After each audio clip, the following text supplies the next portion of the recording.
Hi, and welcome to this edition of Fresh Hope for Mental Health. Our mission here at Fresh Hope for Mental Health is to empower you to live well in spite of your mental health challenge by sharing insights through interviews, practical tools for living well, encouragement, and courage for overcoming all from a Christian perspective. And now, here's your host, Pastor Brad Hafes. Hello, my friend, and welcome to this edition of Fresh Hope for Mental Health. I'm Brad Hafes, your host, and it is our will and our desire to empower you to live well in spite of having a mental health diagnosis. Well, today I have as a guest, or as guests here today, are really peers, you could say, of mine, because it's a pastor and his wife, and it's Pastor Mark and Janet. And I'm going to try to say their last name, but I'm not good at it. Soppitt. That's not bad. Soppitt, yes. A little bit better. See, I didn't get so nervous. Yes. But they have a story and are doing some really wonderful work in various areas. There's a lot of alignment between them and Fresh Hope. And so I'm just looking forward to hearing their story. And so I don't care how we get into this, let's just get into it. Okay. Why don't you start, Mark? Okay, so we originally grew up in the UK, so hence you'll notice that accent. So we met in Oxford, and after a number of years began to and had a little bit of a journey. Janet trained teacher. I went into the police for 5 years, and then we were called to lead a church just outside of the city of Oxford, which isn't that far from London. And we pastored there for 7 years, and then were asked to consider coming to Canada, to Niagara Falls, and pastoring a very broken church that had had a lot of issues, a lot of problems, and had kind of been fracturing in quite major ways. And so we were asked to pray about that. Life had gone very well for us in the UK, and so we felt God speaking quite clearly about it, very clearly about it. And so we said yes, but we weren't. We didn't feel we were so equipped for the issues that we would face, and not just with the church, but also with culture shock. So maybe Janet, you could take that. Yeah, like as Mark said, we weren't prepared for what was to come. I'd just had our 5th baby, and I wouldn't recommend moving country with 5 children, one of whom is only 12 weeks old. But we did it, and the fact that God had spoken so clearly, particularly to me, who tends to be a little more hesitant, was really key, and that's why we still are in Canada. But I did not anticipate the culture shock, obviously raging hormones too, and really it took me 2 years to just begin to adjust. And by the end of that 2 years, I really needed some help. So we reached out, we came across an organization that was willing to help us. And we had a week's intensive ministry, which really helped me turn around. It helped us in our marriage. It actually laid some foundations that we didn't realize how important they were going to become in the ensuing years. But we came back from that retreat, and within 3 months, my dad had passed away very suddenly in the UK. And I anticipated that would throw me back into another tailspin. But actually, God had prepared me through learning how to grieve loss and manage emotions through that time, that actually it was a really precious time of encountering God. However, within a very few months, Mark began to show some very strange symptoms that we didn't understand at the time. Yeah. So tell me about that. Yeah, so I came into 2008, and the early part of the year, it was like I suddenly found myself with a huge amount of energy and life and creativity. So I'll be waking up at 4 in the morning, just so excited to meet with Jesus and read my Bible and things like this. I became very creative in terms of just painting things and I didn't realize it at the time. Stop. Do you paint? And not really. Oh, well, I do. And so Oh, do you? I'm thinking, oh my gosh, this is like a brother from another mother. There you go. And 4 o'clock is always my magical hour too, if I'm not on my mood stabilizer.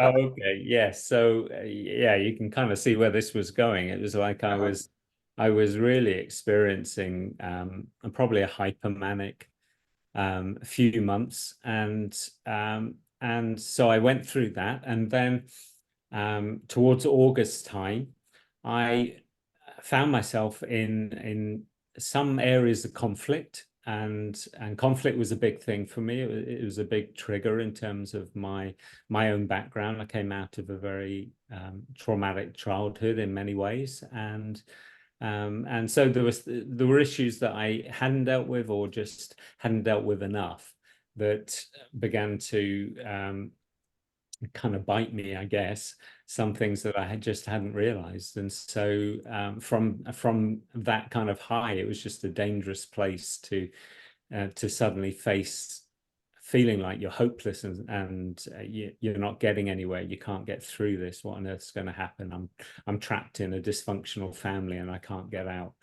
And so I kind of rapidly descended into a very deep depression, and we kind of weren't aware of those symptoms, or even what it was leading to, because we hadn't walked that path before, and people didn't really talk about it. But I just found my mood was so low. I didn't want to read my Bible and pray. I didn't want to be around people, which was obviously, all of these things as a pastor is a real challenge, isn't it? Yes, yes.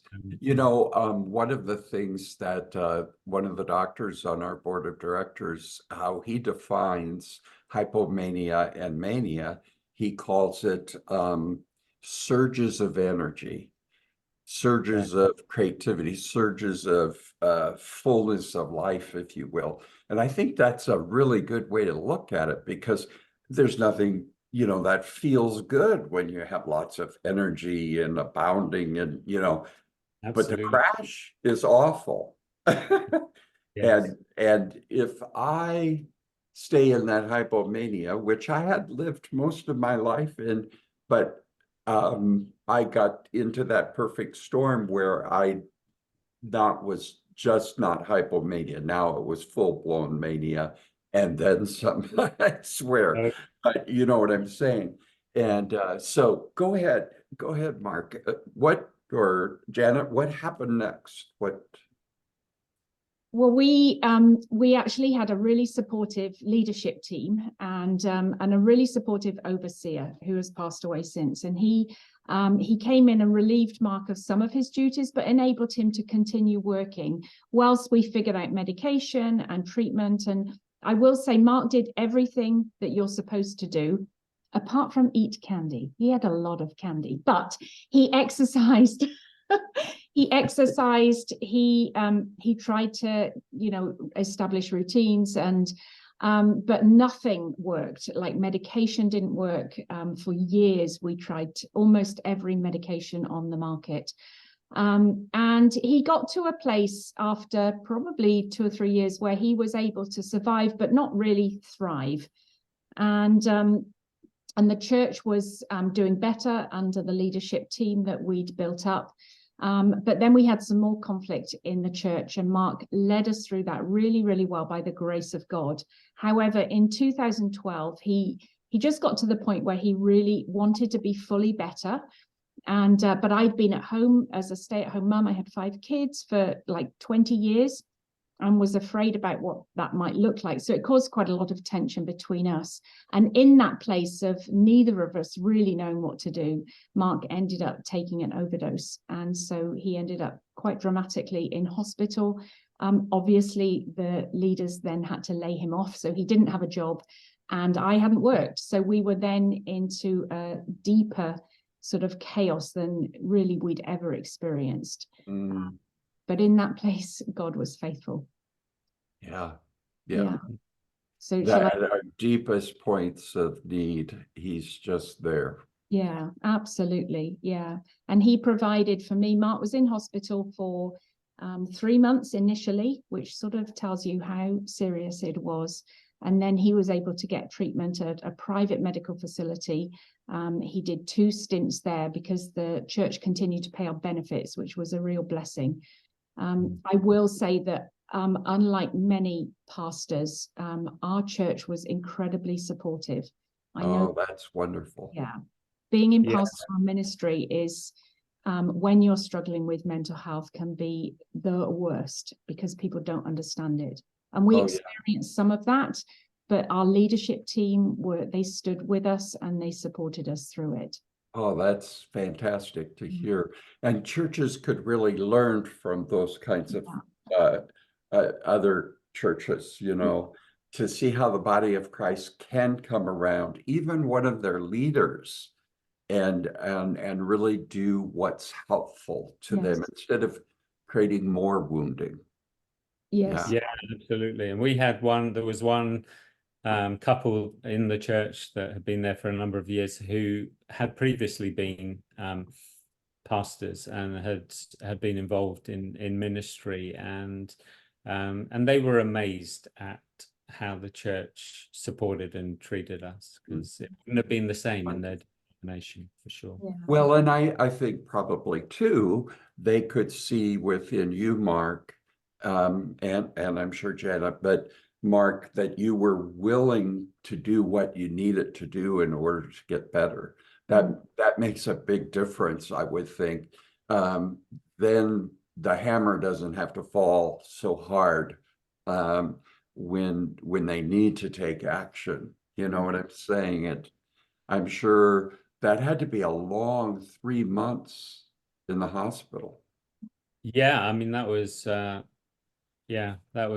very difficult time, because at that point I was so super medicated, really, and Janet was very concerned for me, as were some of the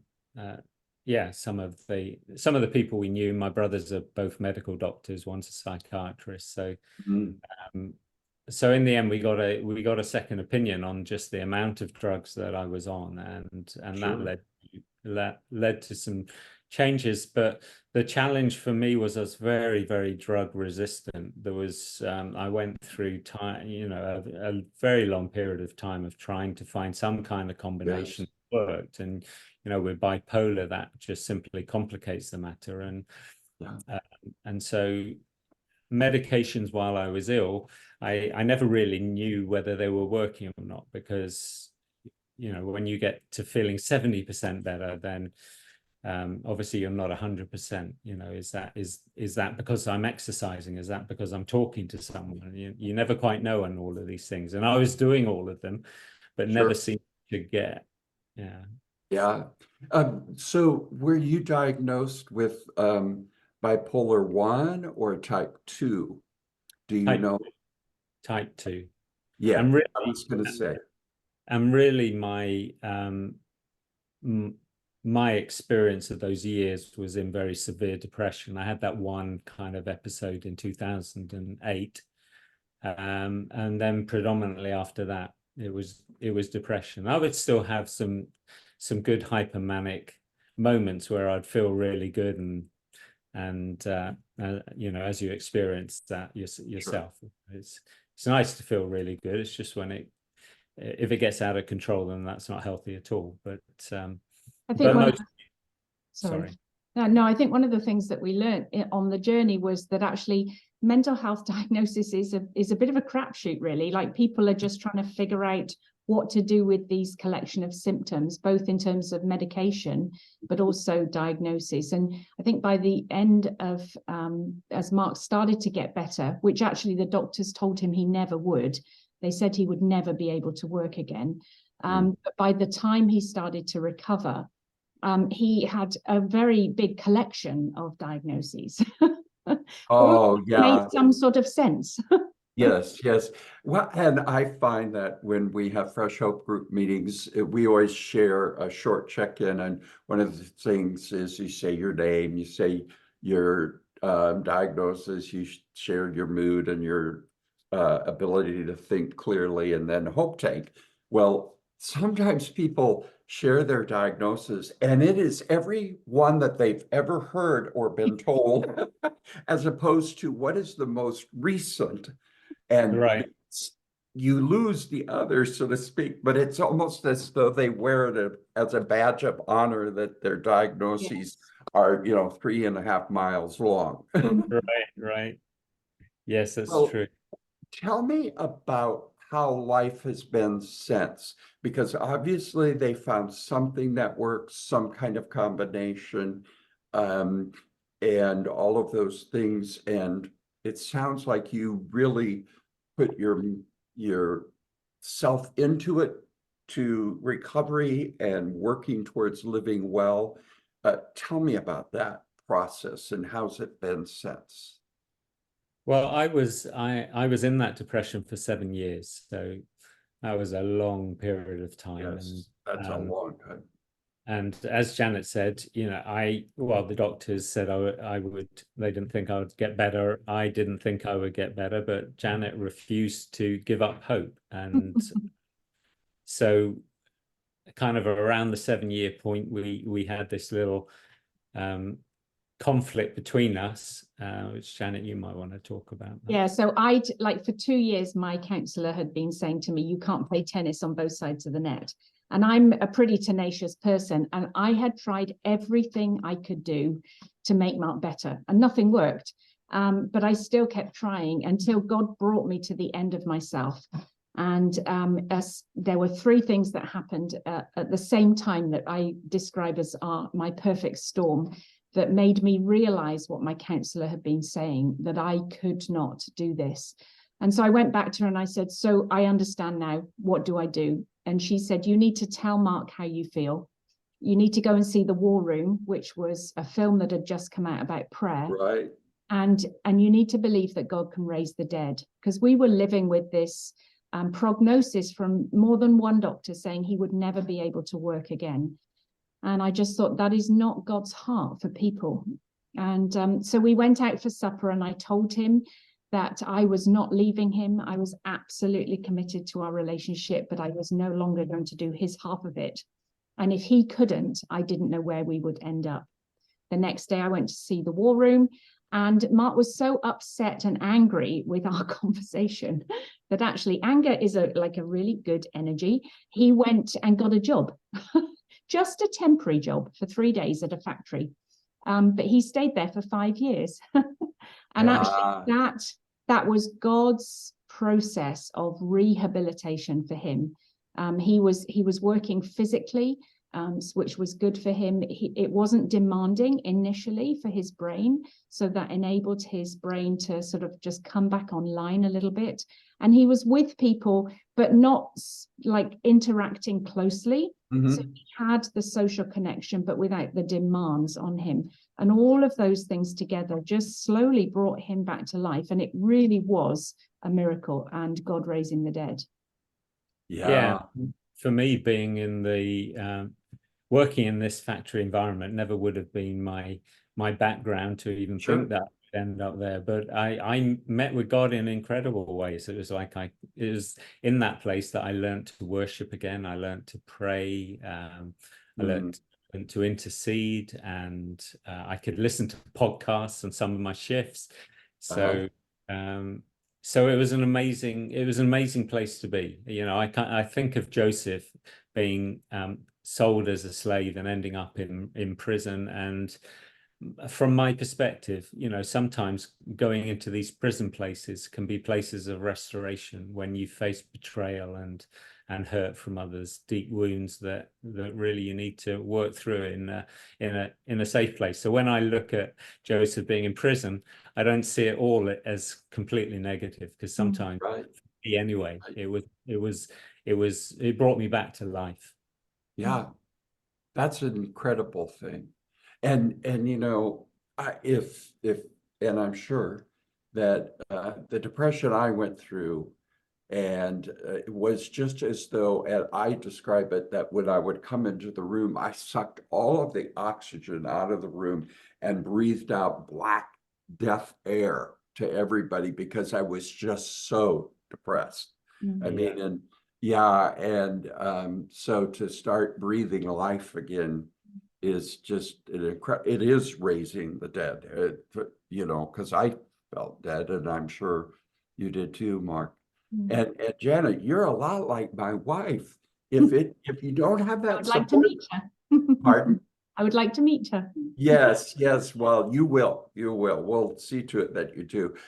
Because if you're not tenacious, it's very difficult. Yeah. She is the kind of person that she is tenacious. It's one of her out of 5 geniuses that people have. That's one of the gifts she has.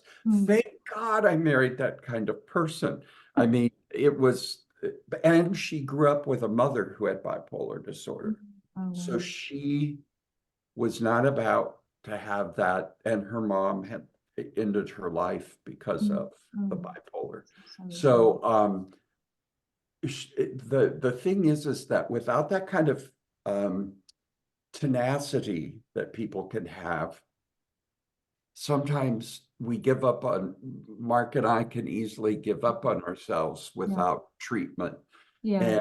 And but it sounds to me like you did what my wife did for me, and that was she had 2 incredibly important conversations in which I realized that I had not lost everything. And one of the most important things was her.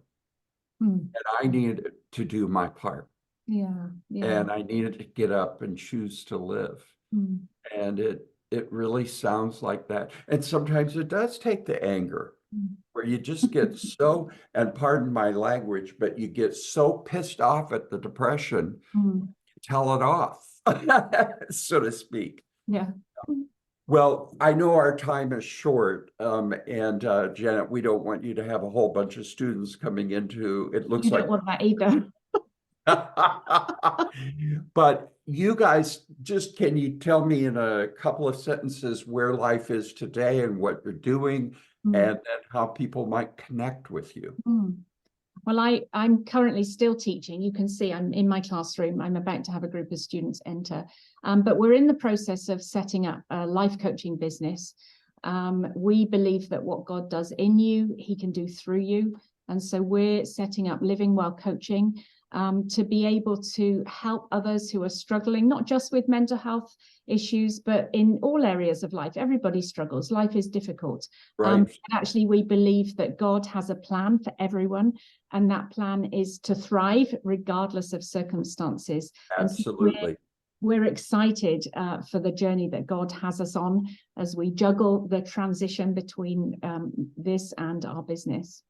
Yeah, and our work with the Trauma Healing Institute and Canadian Bible Society, actually, what we learnt about trauma and our own kind of further investigations into PTSD, which was one of those diagnoses I had. Actually, I found it really, really helpful to know, to kind of understand that being in trauma is like just being in chaos, because you never know quite what's coming next. You're always expecting something bad to happen. And so through doing the trauma course and being trained to help as a facilitator, I began to write some songs that express some of my understanding of that and God in the midst of it. So that was a very creative outflow of a very bad series of years. And so yeah, we recently released that as an album called Take My Life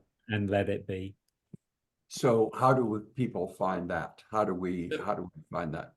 So it's on and all the major streaming platforms, and you can So either like iTunes, I could go to iTunes. yeah, or Spotify, any of those. And if you search my name, Mark Soppitt, Soppitt, and Take My Life and Let It Be, you should find that album. Oh, that sounds wonderful. I knew that you had done something, but even just hearing that little bit, it's like, well, we should maybe highlight some of those songs on a podcast here in the near future. That's wonderful. I don't know if you know this, but our line of my first book is Fresh Hope. And then the next line is living well in spite of a mental health diagnosis. Wow. And my whole approach to all of this is that I don't care who you are, I don't care how sick you've gotten, you can live well. Now, living well is going to look different for most people, but we also have a thing, Janet, you were talking about, it doesn't have to just be mental health that you're going to help people through. We have a thing that we call hope coaching, which is based upon the 25 years of clinical research on how hope works. And part of that is the fact that when you infuse faith into how hope technically works, it is so profound. And I just believe we want to help you in starting your coaching business. We want to help you do that. So how do people, let's say they hear this and they say, well, I'd like to have those guys as a coach. And I know you're setting up a website, but how, in the meantime, between now and the time you have that website, how might they get a hold of you? They could, we do have the beginnings of a website, but it's very much the early stages, and it's livingwellcoaching.ca, just one word, all lowercase. We're also both on social media, Facebook and Instagram, and we have Living Well Niagara as a social media platform as well. Living Well Coaching. Living Well Coaching, sorry. Livingwellcoaching.cn is the website? .ca. CA. Yeah. Okay, great. Well, what would you say to anybody just going through a horrible time right now? Either one of you or both of you? I would say don't give up. Like, there was one time when one of our daughters yelled at me and said, why don't you just leave him? Because obviously it was traumatic for all of our children. And there were times when I felt as if I couldn't go on anymore. But at those times, God would just give me a glimpse of who I remembered Mark to be. Because 7 years of illness is a long time. But actually, I'm so grateful for his faithfulness, for me not to give up, because I'm obviously loving being married to Mark at the moment. And so don't give up. There is a light at the end of the tunnel, and God is faithful. And what he does in you through the process of the dark years is beyond worth. I am a different person to the one who began this journey, and I'm grateful for that.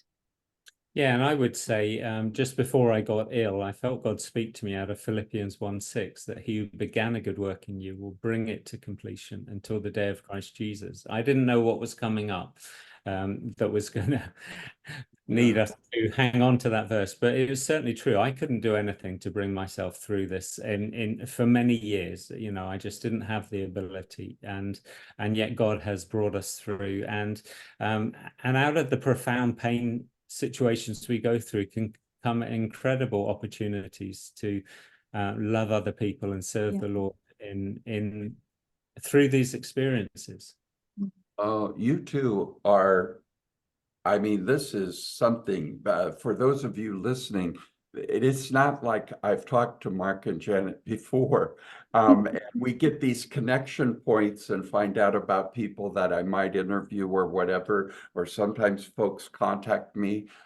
This is amazing because I'm sitting here going, they are so aligned. We are so much on the same page about all of this that I feel as though I met family members that I hadn't met before that had the same DNA. That's cool. Yeah. Well, thank you so much for being here today. We will have you back. We will talk about more things in the future. I want to hear more. I want to hear the music. I want to read it. It's worth listening to, I will tell you. It means to me. Yeah, I suspect it is. Well, thank you, everybody, for listening to this episode, or this, we tend to call it edition of Fresh Hope. And we're so grateful that you were part of this. We pray that it was beneficial. I suspect it has been. If you know of a topic or someone that you'd like me to interview, or you yourself, contact me at pastorbrad@freshhope.us. I do read all my emails. I'm sometimes slow to respond, or my assistant might get back to you, but in either case, please write me. We're on all the social media channels as you would normally find, as well as you can find groups on freshhope.us, freshhope.us. And until the next time, may the Lord hold you with his firm and certain hope. Again, this has been Fresh Hope for Mental Health, and I'm Brad Hapes, your host. God bless. You've been listening to Fresh Hope for Mental Health. If you have an opportunity, please review, share, and subscribe to the Fresh Hope for Mental Health podcast on iTunes or on the service that you use. We encourage you to share our podcast on social media with your friends and family.